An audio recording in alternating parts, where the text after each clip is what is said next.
And finally, I want to ask you, I have you said you were on a show on February 26, 2021, an interview with Dr. Judy Mikovits, where you said the following, and I quote, "We should not be giving black people the same vaccine schedule that's given to whites because their immune system is better than ours."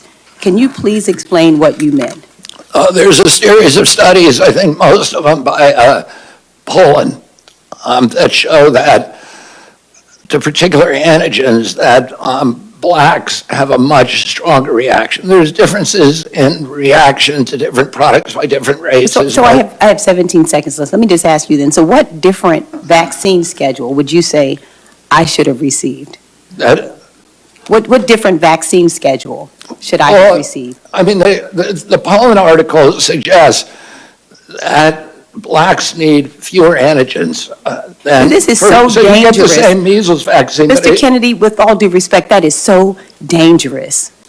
Your voice would be a voice that parents would listen to. That is so dangerous. I will be voting against your nomination because your views are dangerous to our state and to our country.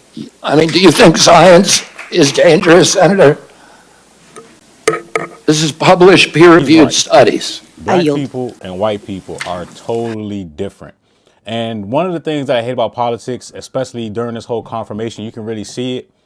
A lot of people on the Democratic side, although they have a lot of hate for the Republicans and Donald Trump, commercially, it's obvious that some of these people are in the pocket of big pharma and big food. But everything he's saying is 100% correct. Now, most people don't even know why we even have pharmaceuticals in the first place. For anybody that doesn't know, let me give you a quick history lesson. Pharmaceuticals were created by John D. Rockefeller. The reason why he created them was because he was in the oil industry at first. He had excess petroleum. So he said, here's what I'm going to do.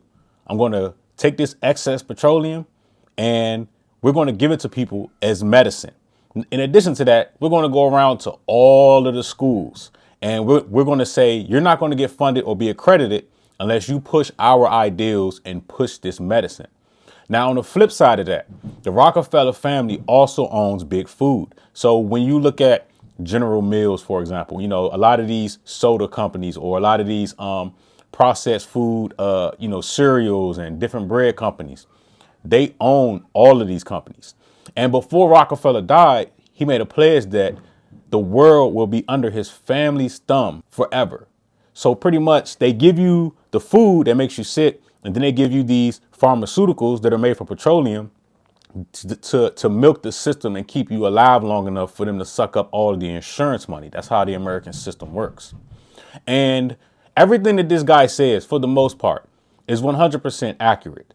Black people and white people are totally different. When it comes to you eating processed food as an African American, let me just say this, it's bad for black people, processed food is bad for everyone.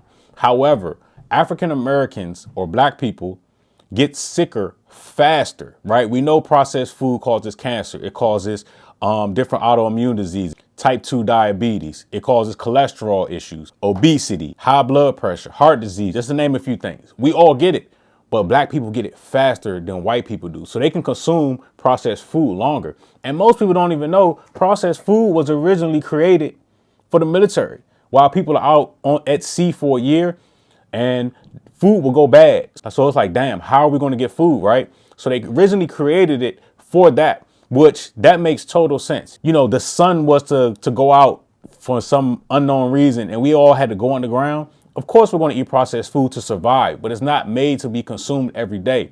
And it affects black people and white people totally different. Our biology is different. Black people for example, have a higher bone density than white people. White people and Asians are more prone to osteoporosis. So we're totally different. And he's been saying this forever. He's been saying, hey, if you're black, when it comes to the food and when it comes to the pharmaceutical industry, they're playing you. A lot of this stuff wasn't designed for you. The pharmaceutical industry, the studies, the medicine, the procedures, all of this stuff was tested on middle-aged white men. Black people, African Americans on a scientific and on a medical plane or field haven't been studied to the same extent. They take one cure, or they take one way of looking at everything and apply it to everyone. We're all totally different. You know, even if we look at what happened during COVID, more African Americans died from COVID. Cancer is more aggressive in African Americans, right? I caught COVID. My brother caught COVID. My boy caught COVID. We all caught the same strand at the same time. My brother died, right? So when me and my homeboy, when we caught it, we came home, we started taking herbs. We started, eating only vegetables. We started cleansing our bodies, and we recovered. Unfortunately, my brother died, right? He went to the hospital, started getting those treatments, and then, he unfortunately passed away, right? So our diet should be different. The drugs, if we use any, should be different.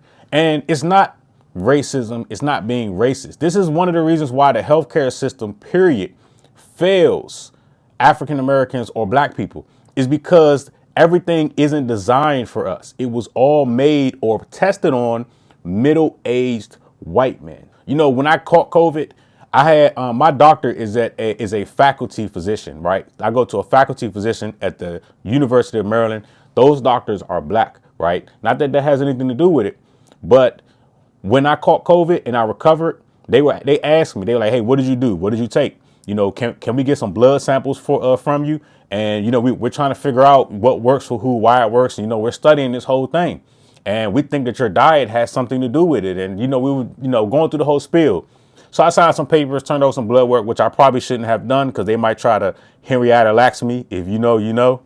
But all in all, even my doctor was telling me like, yeah, like people that are majority plant-based, like myself, a lot of them got through COVID. Not everybody, but they were just saying that there's something there. And my doctor doesn't push pharmaceuticals. That's why I go there, because, to them, they're like, hey, let's figure out something else. If you have an issue, it may be something you're eating. Let's try cutting back on that. Come back in 30 days, come back in 60 days, come back in 90 days, and we're going to see what the blood work says and figure it out from there. But the majority of the healthcare system, when you have, these doctors, it's not designed that way. When I was in video production and I was a videographer, I had filmed a pharmaceutical conference, and the guy that was talking about the medicine that they're trying to get these doctors to push, he basically was like, yeah, like, let's get this money. Like, it doesn't matter if it works, what the side effects are, whatever. We need you all to prescribe so we can get paid. Like, I have this stuff on video. That's how real it is. So they need to confirm this guy, because he's saying, hey, we got 10,000 chemicals in our food. Europe and Canada only got 400. Why are we sicker and fatter over here? They have a lot less of that over there. So we need to do something. And if it gets confirmed, I'm getting some money. I'm gonna tell you how. I'm gonna tell you exactly what to do. Starbucks, McDonald's, any company that produces processed food, I'm loading up on short positions on all of their stocks, because they're all going to fall, right? I'll give you a prime example. I don't eat ketchup, but Heinz ketchup kind of has figured out that this guy will probably get confirmed. They've started removing high fructose corn syrup and sugar from their ketchup. My wife was like, man, this ketchup is nasty. Like, it's totally different. And it's not that it's nasty. It's just you're so used to consuming chemicals. If you go to Starbucks, you're eating all chemicals. If you eat bread that comes from a package from the grocery store, it's all chemicals. If you eat Oreos, if you eat Doritos, that stuff is all chemicals. It'll be 20 chemicals in our food, but when you look at the same thing that they sell in like Europe, Mexico, Canada, it's like 4 ingredients, just 4, right? So it's totally different. And if this guy doesn't get confirmed, then they've done all of us, black people, white people, everybody, a total disservice, because we need somebody like that. He's the one that sued the people about the Roundup when those people got cancer from using Roundup. He did that. So there's like a whole system that needs to be removed, and a new system needs to be put in place. A lot of people don't know that the FDA, for example, Big Pharma is paying for them. Big Food is paying them. It's a way to milk the government. It's infinite money. It's a lot of money in that, keeping people sick. Give them the food that makes them sick, then give them the medicine that makes them, or gives the appearance that they feel better. So that way they can keep the money rolling in. You ever notice why people with high blood pressure never get off high blood pressure medicine? You ever notice that people with thyroid issues never get off thyroid medicine? It's a reason for that. They're not supposed to. It's just going to keep you in the system and keeping them milking you until you die. And that's just real.